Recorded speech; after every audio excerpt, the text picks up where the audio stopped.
And I was just telling him about this one student. He was like a younger kid and a teenager, but a lot bigger than me. And he was very reckless, and he would try to hurt some of the female students and stuff.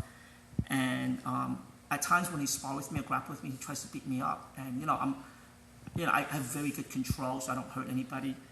And so one day I was really annoyed, and I was like, I could have beat him up. I was so annoyed because he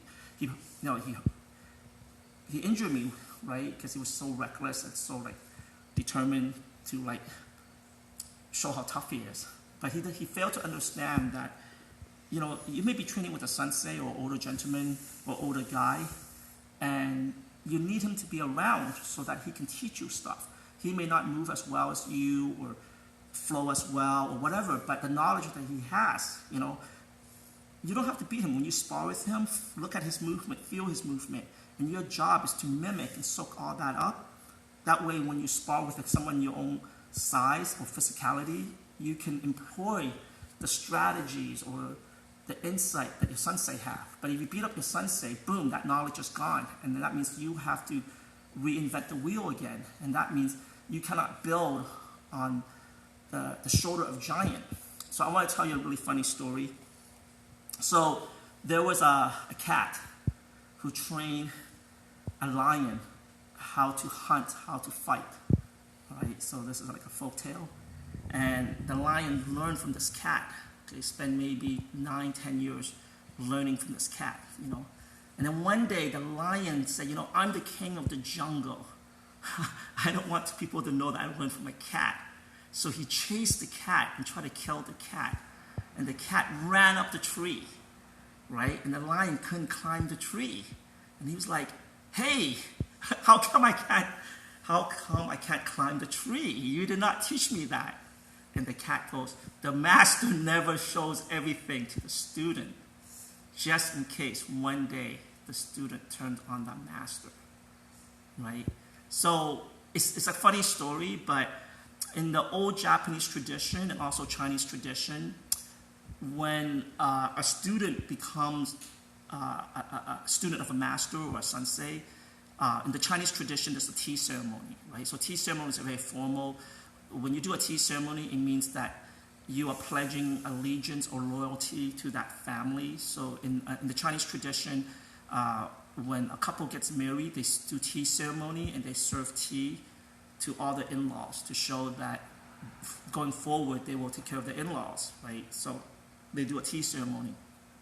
In the Chinese Kung Fu tradition, first the students have to, it's called bao sifu. It means to bow. Means to worship, but not worship in the sense of religiousness. Worship means to show that I am worthy of you teaching me, right? So bai sifu, that's what they call it, bai sifu. And so they, and then after the master will kind of give the student a hard time, maybe say, hey, go train with somebody else, I'm not very good, or train with somebody else, I don't have time to train you, or train with somebody else, my style's not very good, or train with somebody else because I only can accept 5 students and then you have to train with me at 5 in the morning or blah, blah, blah, right? He puts up all these obstacles to kind of like tell the students that following me is very difficult, right? And after like a probationary period, after a while, if the sensei or sifu in Chinese saying, I think that the student's worthy enough, he will say, okay, fine. And so you do a tea ceremony, and a lot of times, in the Chinese tradition, they don't collect tuition fees like the martial arts school that we have now in modern day. So the students will either donate money, or if they have no money, they help around in the business or help around at the studio or run errands. You know what I mean? So what they do is they do a tea ceremony, because the tea ceremony acknowledges that now the student will try to serve the master in the sense of teaching that style or helping the master out, stuff like that. But, what was my point? Oh, my point was learning martial art, it's all about preserving and taking care of people who went before you, right? And the story came about because Charlie stayed behind another 30 minutes. And when he stayed behind, I got to show him stuff I didn't get to show to other students. I got to show him how to skip, the type of skipping rope to use, how to create rhythm, how to use the handle, stuff like that. You know what I mean? So yeah, and then anyways, I apologize, guys. I'm tired. But getting back to the cat story, a good sensei does not show everything to the student until the student shows worthiness. Now, the exception to the rule is when the sensei is about to pass away. So I'm a big, I love Miyamoto Musashi. I love the way he viewed life.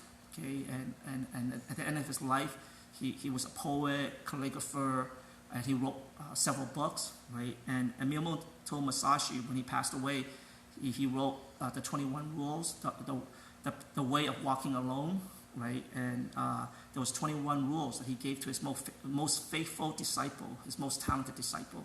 A lot of times, someone can be talented, but then if the master doesn't think they're loyal, then they won't teach them everything, right? And if the student is not very talented, but pretty loyal and disciplined, the master will try to teach you everything. So what you want to do is you want to have that, I wouldn't say blind loyalty, but in modern day society, people don't have loyalty in the sense because it's all about monetary exchange, you know what I mean? But I think sometimes certain knowledge are hard to come by, you know what I mean? And money cannot buy it. So it's important to find that outlet, you know, find somebody that you can learn from where you don't just pay somebody, you know, that's very easy to come about. That's very, you know what I mean, that's a very modern way of thinking. It is better to find somebody where you cannot give them money, yet you can still learn from them, you know. My father was a very experienced tailor. I was born in Vietnam, and my father's Chinese, but he was born in Vietnam, and he was an orphan. And so I think at the age of 14 or 15, his parents died, and he was out on the street. And so a tailor took him in, right? And a tailor took him in, and he learned how to be a tailor. So in the beginning, he swept the floor. Then he learned to sew buttons and cut fabrics. And after 10 years from learning from this tailor, he opened up his own tailor shop. You know what I mean? And so his tailoring is like British style, savvy roll, a French style. But when I went to fashion school, it was a 18-month course. 10-month course, and I learned a lot. You know, we were there 8 hours a day. But what I learned from those guys were much different than my father. What my father taught me was very, very different. He would say, do this, so I did it. And then he'll come over and say, you can do this better, or you're doing it wrong. And then he'll show me, right? It was less didactic. It was more like from experience. And what I saw from him was that he had that craftsmanship that my teacher didn't have at the college. Like my teacher knew it from theory, but my father had 40 years of tailoring experience. So the way he touched the fabric, the way he molded the fabric, the way he showed me how to create the buttonholes, you know what I mean? Very high-end tailor suit. You know, it takes like almost 50 hours to make a suit with like 5 fittings. When you get a suit from my father, it fits so nicely. It makes you feel like $1 million, you know? So I think at a very young age, I appreciated that. I appreciate the craftsmanship. I appreciate the fact that to really, really learn something really well, you have to study under a master or someone who basically devoted their life to learning a craft, you know. And so getting back to modern education, or in this case, martial art, I think that's becoming very obscure now. It's very foreign. A lot of people don't even know about that concept. A lot of people think a martial arts school is a martial arts school in a strip mall. You pay tuition and you become a student. And a lot of martial art instructor has bought into that trap because they were not taught anything else. So they're taught all these systems of how to milk the students, like 2-year contract and upgrade fees and black belt clubs. You know, all these little gimmicks to get as much money from the student as possible. And the students don't understand that, and they think learning martial arts is about giving money and just prancing around and getting more and more stripes on their belts and stuff like that. Anyways, I'm not saying one way is better than the other. I'm just very lucky that I got to see both worlds. I apologize if I'm like talking over the place, a bit tired. Anyways, if you guys like some of the stories I'm telling, please comment, please give me feedbacks. I put a lot of video up. videos up and I do not hear any feedback from anyone. So sometimes I feel like I'm talking to an echo chamber. Anyways, guys, I hope you guys like my video, and I'll talk to you guys later.